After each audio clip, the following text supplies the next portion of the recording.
Yo, man, there's a lot of things that evoke the image of the MC. A microphone, the glinted jewelry and gold cap teeth, a cap cocked to one side. But none of this speaks to who an MC is more than their name. My name, they call us, I got the name. My name is, my real name's, they know who I am. You know, a man gotta have a name, you know what I'm saying? You know what I'm saying? A name should always mean something because it's a statement or a word, you know. So names is important to me. Don't bite my shit and you'll be alright. Early Jamaican dancehall music, which would eventually have a large influence on hip-hop culture, used different artists over the same popular beat. But perhaps unaware of this tradition, hip-hop considers such a practice repugnant. In the early days of hip-hop, if you so much as copied a beat or rapping style, you could expect to face some serious consequences.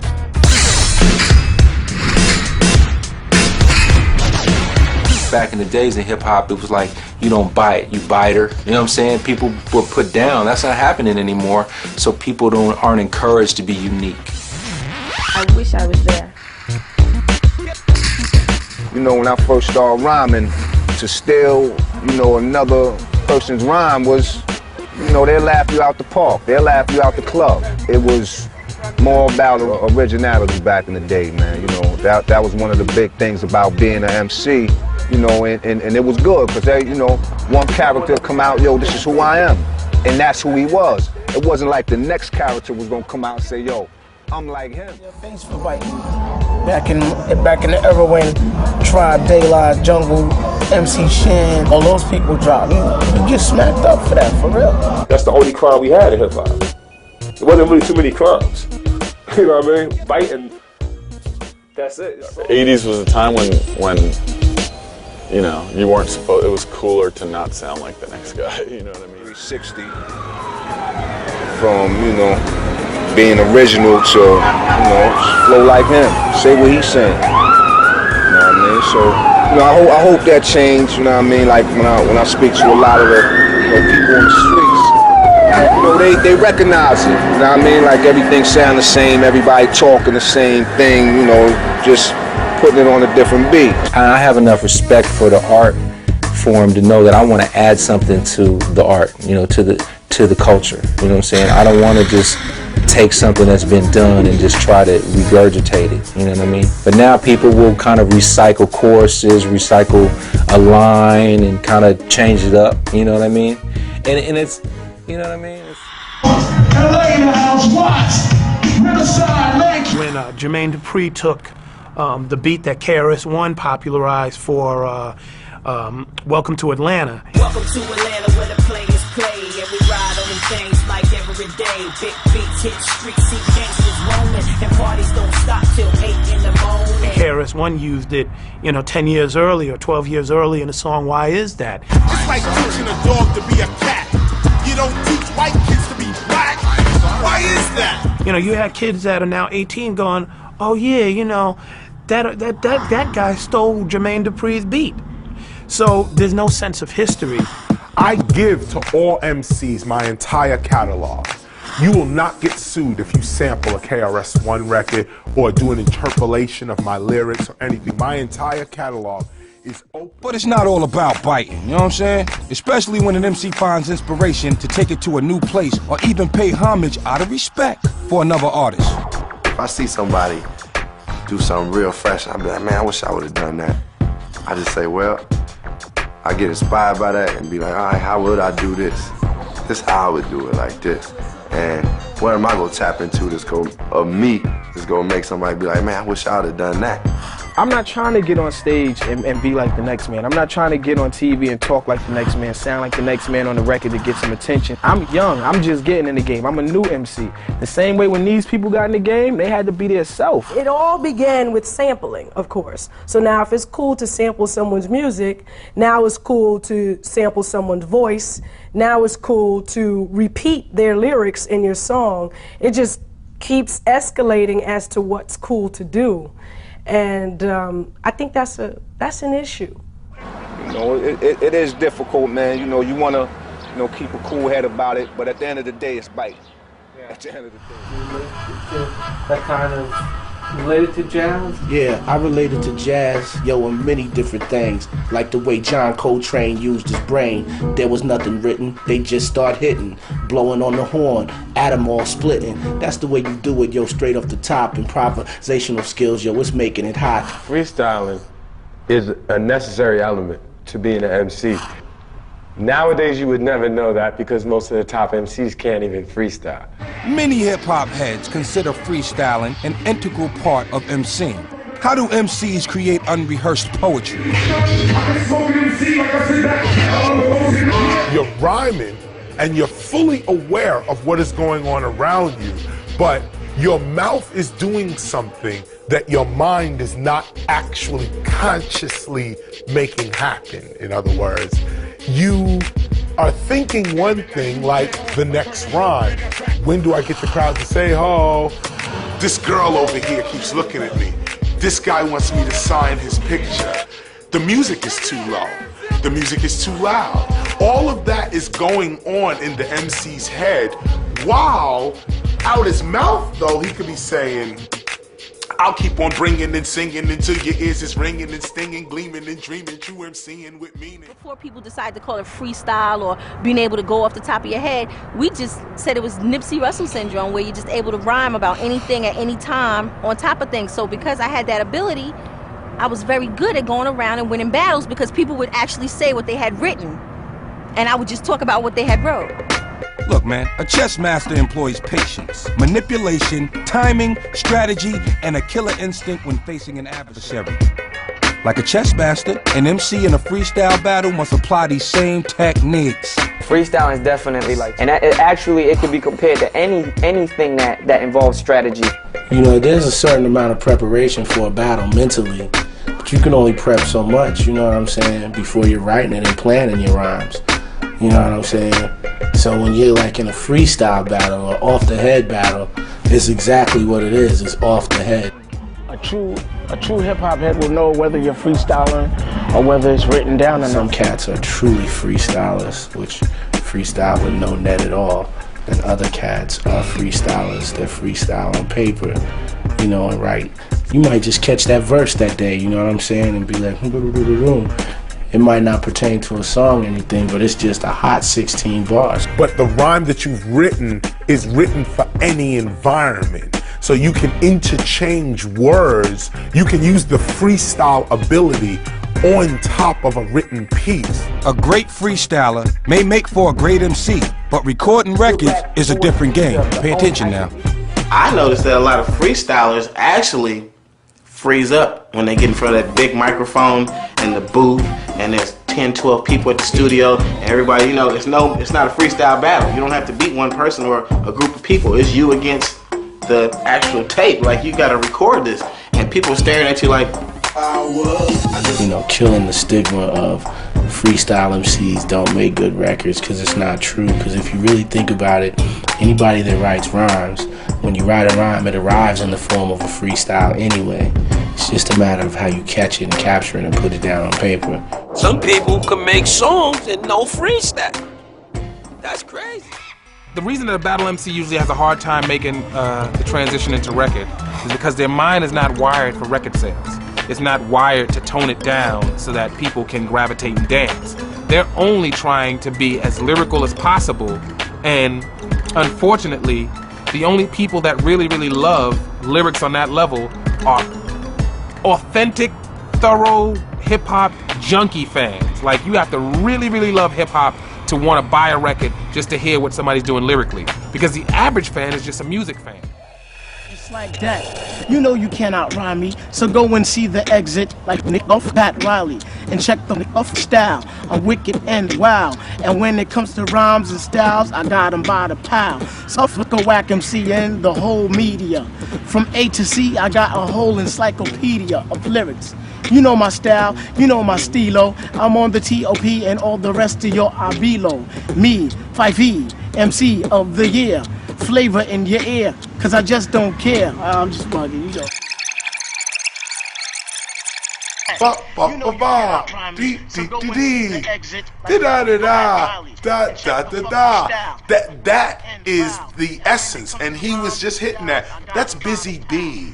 That's Hollywood. He could have came really generic with that one, because that was going in a generic direction. But the B-Lo, to me, it gave it flavor. And the way he said it, the style he used, it made it tight. Phife came off with that. You could tell he was coming off the head, and it was good. And the beatbox gave me some you know, gave just that raw hip-hop feel. One commonality among all MCs is his or her ability to write rhymes. The discipline to write has always been a struggle, even among literature's greatest writers. What does it take for today's MCs to write? That's where you show your mind's ability, kind of like, you know what I'm saying, like what you think about really and how you really perceive the world and what kind of person that you really are. When you want to eat, even though you may not consciously know it, your body and mind is preparing you to eat. From the time you say, I want to eat, certain saliva starts coming up in your mouth. You start looking for the fork and knife, where you're going to sit down. Even as you sit down, certain muscles in your body are preparing you now to eat. The same thing with writing lyrics. It's the same way, that don't just sit and write a lyric. Like, I'm going to sit and write a lyric. Prepare your mind to deliver its lyric to you. I just put it all in music. That was stressing me out. You know what I mean? When wasn't around me, they go to jail, their girlfriend, their baby mom start acting up. I just put it all in the record, you know what I mean? And that was one love. I told them to keep their head strong. I rent cars in different cities and just go ride and listen to the beats. And like, I love to ride and write, you know, like not literally writing it down, but just rapping. It's fun to do. I pick my topics first. That's something I do differently too. Like, I start with the titles. Then I get the beat, match the beat with the title. A lot of, you know, like listening to these, a lot of artists like Fabulous and, you know, stuff like that. And I'm listening to their flows and I'm like, oh, I got it. So a lot of their stuff, because it'll be a lot of punchline heavy, and the last line will always be something funny or catchy, and everybody's like, oh. And it's like, okay, so they come up with that first. Then they'll come up with the rhyming words to put before it. You know what I mean? So if you notice a lot of their rhymes, the lead up, like the rhyme word that they have, the pre-word, is always whatever, but the end is always like, oh. I can write a whole song in less than an hour and a half and spit it like it's a freestyle, like it flows. It won't sound like I'm reading, but that's something that you have to perfect. There's other guys like Biggie and Jay-Z who don't write anything down. They only write a couple of words down, if anything. But what they do is take the beat and memorize the whole thing, the verses, the hook. That takes time. I wrote a rhyme down and he just got it up here, and he's, you know, I asked him, I was like, how do you do that? He's like, oh, I lost about 2 or 3 hours that way, you know. And I was like, okay. I don't write lyrics, so I mean, I just went in there and just, you know, did it. So it just comes off the top of your head? Yeah, but it's not really a freestyle because I organize it, you know, in my head. It ain't like I'm just winging it. It's organized, but it's yeah, you can say it's a freestyle. It's just not written. It's an organized freestyle. If you don't have some kind of sense of writing things that aren't raps, you know, like writing poems or writing stories, that you're gonna have problems writing a rap, because, you know, you gotta, like, you know, you gotta rhyme on top of everything. So you gotta end these phrases and you gotta keep rhyming and you gotta keep telling stories. So you gotta kind of not lose your direction from beginning to end. Some of my most fun songs I did, like, where I felt like I had to do research and stuff. It felt like a project or a book report or somewhere. I was like when I did this record called A Song for Assata, and it was about Assata Shakur, and it stemmed from me just reading her autobiography. And then I was like, man, I want to do a song, like, people need to know this story. And I went and read the book like 2 or 3 times. I went down to Cuba. It was like I had to filter every element that I could, you know, without being there, so that I could write the story. I make the songs to entertain me, and then I know that others will embrace it too, you know what I mean? So it's all in fun, just tell stories, you know, try to give a little shock, you know, bring about emotion. A rap or rhyme ain't nothing without rhythm. which means an MC has to deal with structure. That's verses and hooks, all hanging on the beats and bars, yo. A bar is when you have 4 beats, like 1, 2, 3, 4, 2, 2, 3, 4, 3, 2, 3, 4. So when they say 16 bars, they mean like 16 bars of those. And then usually a chorus comes in and it's like another 16. It's like, you know, like a standard song format. Right now, the standard right now for MCs is 16 bars, a hook, 16 bars, a hook, 16 bars, a hook. It's been put out there, as music has become such a business that formula has actually been put into lyrics. So now you have people who come into the game like, I got 16, I got hot 16. Good song arrangement is sometimes rare. I mean, you could stay within the mathematics of 16s and 8-bar choruses, but it's about what you do within that 16 or that 8-bar chorus that makes a song interesting. It's mathematically written, ordained by God as a classical piece to spit passionately, mimics the clapping of heat over immaculate beats to capture the beast. My verse is like Catholic priests. But to be real good, a song needs more than hot 16s, you know what I'm saying? It's gotta have a hook. Hook is the part of the song you want to sing over and over and over again. Talented young artists come up, and that's one thing that they don't start with. Hooks.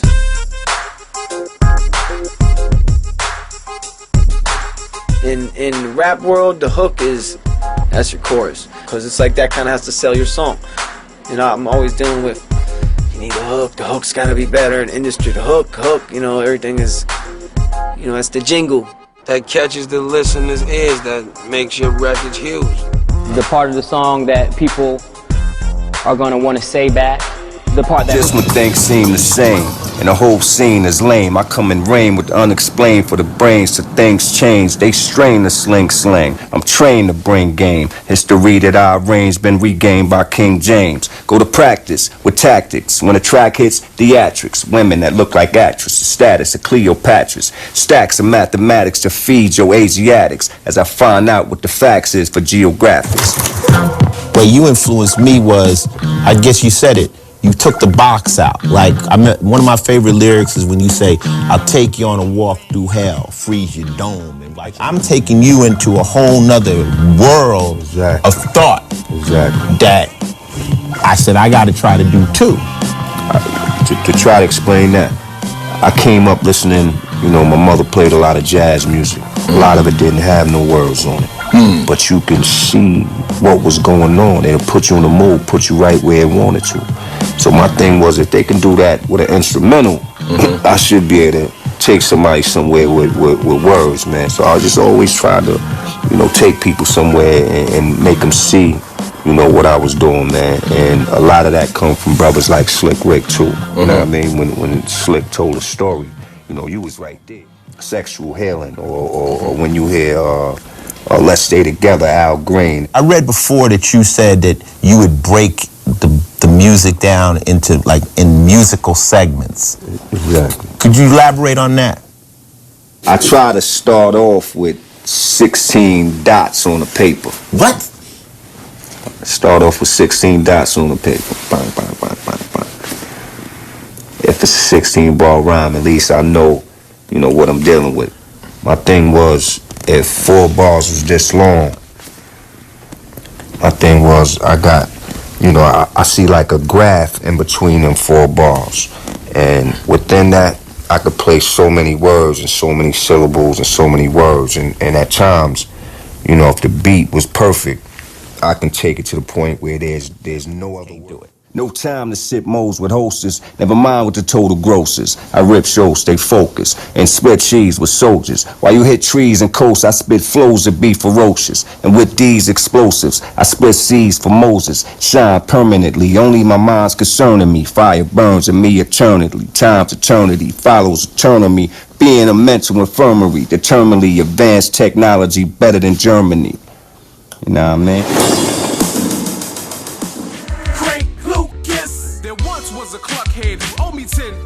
I caught him in the alley, so I grabbed him by his collar. I told him I would beat him if he didn't have my cash. He was shaking so bad, rocks was falling out his ass.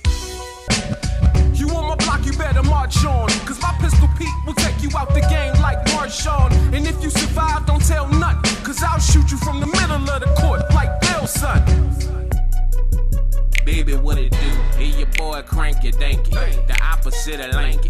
smoking on that stanky. Candy painted old school, sitting on them Twankies. Got a white high chandelier on my panky. Skid on